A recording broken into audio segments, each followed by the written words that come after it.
Hello, everyone. My name is Nicole Cheney, and I am a nutritionist with a degree in child nutrition, and I help moms reduce sugar in their household. So today's class, because I am live on my app right now with our nutrition class, today's class is actually about daily habits that can secretly affect your mood. And I want to do this because it's getting a little chilly. Those winter blues come in, and I don't want you to kind of like derail off of your journey, right? Because yeah, we talk a lot about nutrition on this channel, on these classes, right?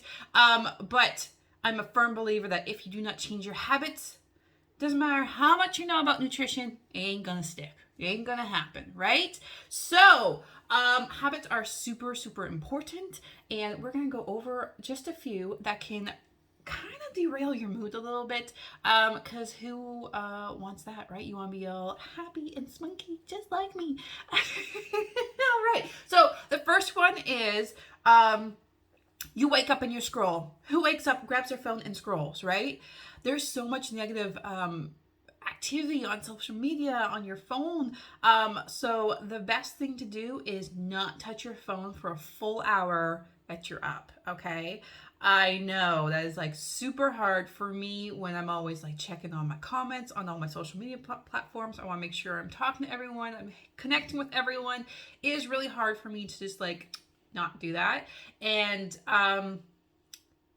just really like enjoy the morning. What actually was helpful is when we rescued Tommy. He is a rescue dog from Lebanon, okay? And when he flew over, like my mornings completely changed because he's been in a shelter for 2 years, so he only has been trained to go on a leash. So I've had to get up and give him a walk. So I get my girls breakfast and I take him for a walk. So that is basically my hour before I even touch my phone because I'm busy with that. So with me, having something new to do in the morning has helped me. So maybe you can think of something else that you could maybe do in the morning that'll be a little bit more helpful towards you to maybe fill in that hour, okay? The next daily habit is watching the news before you go to bed. Who watches the news before they go to bed? I don't anymore. I actually haven't watched the news in, I would say, about 10 years. 10 years, I have not watched the news. I read some of like the headlines, just kind of so I know what's going on, but I do not read the news. I do not watch the news. It's just, it's a very negative place, right? And it's not like I'm oblivious to what's going on. I know what's going on. It's just I don't want to dive deep into it and like get like dragged along with it, right? Because it's almost like a drama movie, right? On the screen, but it's with real life people, right? So, but you just want to know the next thing, what's going to happen. It's like Grey's Anatomy. It's been on for like 12 years, right? And you're just like, what's going to happen to Meredith, right?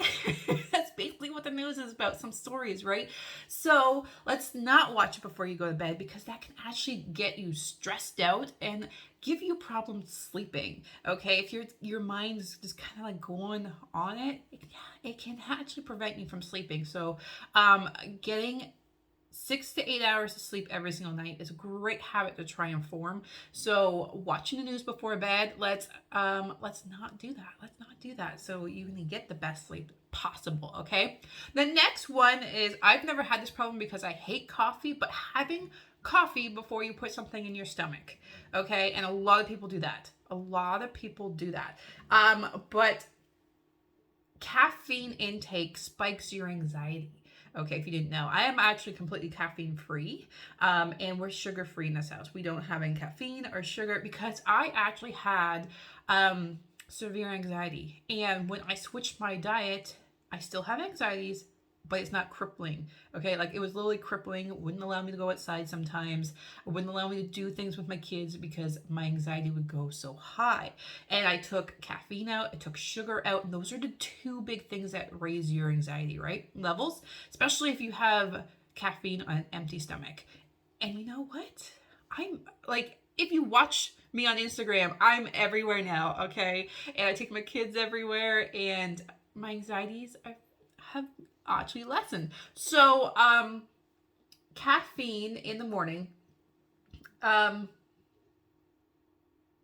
it's like a no before you eat, because it can also mess up your hunger cues if you didn't know that, if you have it on an empty stomach, because it raises like it messes with your blood sugar. Okay, so then your blood sugar is kind of like your body's trigger system to tell you if you're hungry. Once your blood sugar goes a little low, your hunger cues start happening, right? When it's too high, your hunger cues do not happen. So you could be hungry and you're not eating because your sugar levels are too high, right? Your blood sugar levels are too high. So having caffeine on an empty stomach is not always a good thing. So if you're drinking coffee or caffeinated tea, do not have that on an empty stomach in the morning. I'm not saying don't have it, just have something with it, like a piece of toast or something, okay? The next daily habit is not eating enough healthy snacks throughout the day. Now, there's so many different theories out there on food. For me, eat when you're hungry, just be mindful of what you're picking to eat. So basically, eat healthy. Grab your healthy snacks, but when you're hungry, eat, okay? And I'm talking like, yeah, not every single one, like say in a span of a week, if you have like 2 snacks that aren't unhealthy, you're still eating healthy, right? But you want to try and pick healthy snacks as much as possible. So that's seeds and nuts. You could even have fresh fruit or protein powder. Yesterday I made a double chocolate protein maple, like it was like a maple double chocolate protein cake. It was so freaking good. But that was healthy, okay? It was actually healthy, completely sugar-free, and was jam-packed filled with protein. I had that right after a workout, and I felt great and energized for the rest of the day, okay? So try and pick different snacks that you can have, even if it's like after dinner and you feel hungry and you're like, oh, it's after dinner, I can't eat. Grab some sunflower seeds. That's exactly what I did last night, okay? Sunflower seeds. I just grabbed some unflavored sunflower seeds and just started eating them. So you can just make sure your snacks are like nutrients dense foods, okay? Because they regulate your blood sugar and help you with those hunger cues, so you can stay in tune with your body. The next one is don't overschedule yourself and leave room for self-care, okay? When you just put too much in a day, your stress and your anxiety levels go up, and then your cortisol levels go up, and then you're done. So have that time for self-care. I got a message today on my Instagram, and it said, I noticed you haven't been on social media very often. I'm on social media occasionally, but you just might not see me there. But it's because I was putting so much focus on my work, everything else fell apart. So I've taken a step back, I evaluated, and now I have prioritized differently for my mental health and my self-care, okay? So that might be something that you just might have to do in your life, is just kind of evaluate where your priorities need to be. And where you think they need to be right now might not always be where they need to be. Like I was like, I need to focus on being on social media and connecting with new people. I need to do this for this, and this. And really, why I was doing this, and this was for the family time, and I was losing it. I was losing all the family time, right? So maybe just take a step back and just reevaluate what you kind of do in a day, right? The next one is not taking enough breaks. So we average work 6 to 8 hour days. Some people work longer than that, right? And sometimes they skip their breaks and their meal times so they can get more work done and be more productive. But when you take out eating and your self-care and taking care of your body, you actually become less and less productive, because you become less and less focused, or you get muscle cramps a lot faster, okay? Like your back might start hurting from sitting too long or stuff like that, right? So when you actually do not take those breaks that you need, your body can kind of like start wearing down, okay? So make sure you take those breaks. The next one is living in the future. Now this one is very common to people, okay?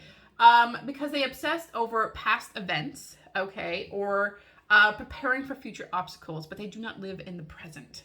Okay, they are so busy worried about what happened yesterday or what's going to happen in a couple weeks or what could happen in the future. They do not actually focus on the present. And for me, that was a big thing to get over because I was always focusing on what was going to happen rather than focusing on the now with my family and my kids, right? So just giving this like mindful awareness, and you can try meditation. Okay, I'm not talking about like meditation, no, it's like just taking 10 minutes a day for yourself and just sit by yourself.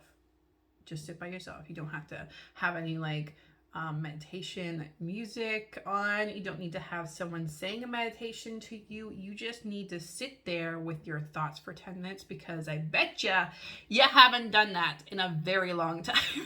Just sit there with your thoughts, especially if you're a busy mom. You're constantly surrounded by children, and it's hard to find those 10 minutes because once the kids go to bed, guess who you're surrounded by? Your husband, who wants to talk to you, who hasn't talked to you all day, because it could be either the kids were just in the room, like you just couldn't talk about certain topics, or he's been working the whole time, right? So now he's back. He wants to spend time with you. He wants to de-stress himself, right? But then you still are like surrounded by someone. So take those 10 minutes out and just be by yourself. It'll help you out so much. The next one that can like kind of give your mood a little funk is you're staying inside all day. You need to go out and get some vitamin D. It's a gorgeous day out today. We're going to go out for a walk. When I'm done this video, we are going to enjoy walking along the water and just a nice day. It's actually quite cold out, but we're going to be enjoying it. We're going to be outside having a blast because when you stay cooped up all day, it's just, you need sunlight because you just start becoming, I guess you could say, smaller in your mind, right? Like it just starts affecting you with the less of the vitamin D. Okay, get out, even if it's just like a 15-minute walk a day. Get out there. It'll help with your sleep as well, especially if you're having trouble sleeping. Get outside for a 15-minute walk. The fresh air, the vitamin D will help you have a better night's sleep. Okay, and the next one is sitting too long.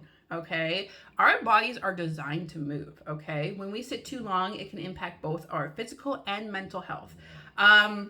You get a boost of endorphins to promote better mood when you actually start moving. And I'm not talking about like working out, going for a run. That's like that 15-minute walk I'm talking about, right? You get like a boost of endorphins.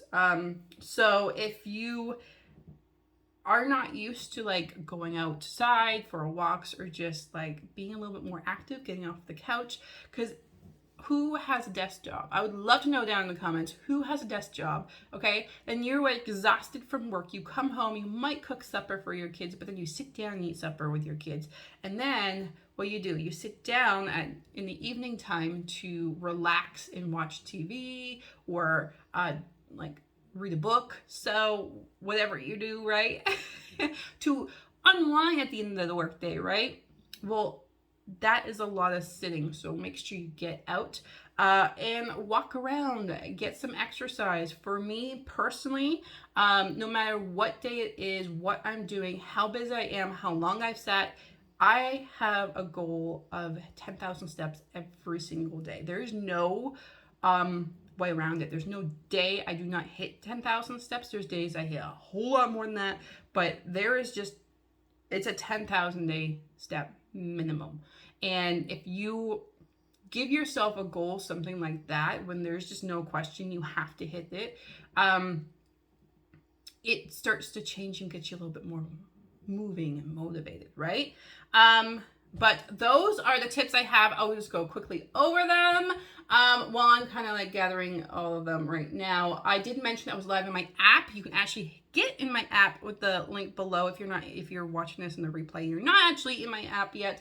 You can go down there and click on it and just kind of see what it's all about. We go live with classes, cooking classes. There's tons of recipes, nutritional advice in there. It is completely free to download. So go ahead, check it out. It's down in the description below. And if you like this video, like and comment, subscribe, ring the bell. Okay, so the first one I talked about was waking up and scrolling on your phone. Walking up. because we're just talking about walking. The next one is watching news before bed, drinking caffeine before you eat anything, not eating enough healthy snacks throughout the day, overscheduling and not leaving enough room for self-care, not taking enough breaks, living in the future, staying inside all day, and then sitting too long. So these are just some of the things that can just kind of like derail your mood a little bit. So if you just start working on them now before the winter coldness really sets in, because it's going to be just a couple weeks, and we're going to start getting that frost. It'll really help improve those winter blues, and help you not to get that, basically the winter blues. I know I get it. Because when it's cold, you don't want to go outside. But last year it wasn't that cold, so we were outside all day, so I didn't get the winter blues. But when it hits that minus 40, you're just like, I don't want to go outside. And you kind of get cooped up, right? Winter blues kind of set in. So these things will help kind of prevent it. But I hope you guys have a fantastic day, and I will see you guys next week. Bye, guys.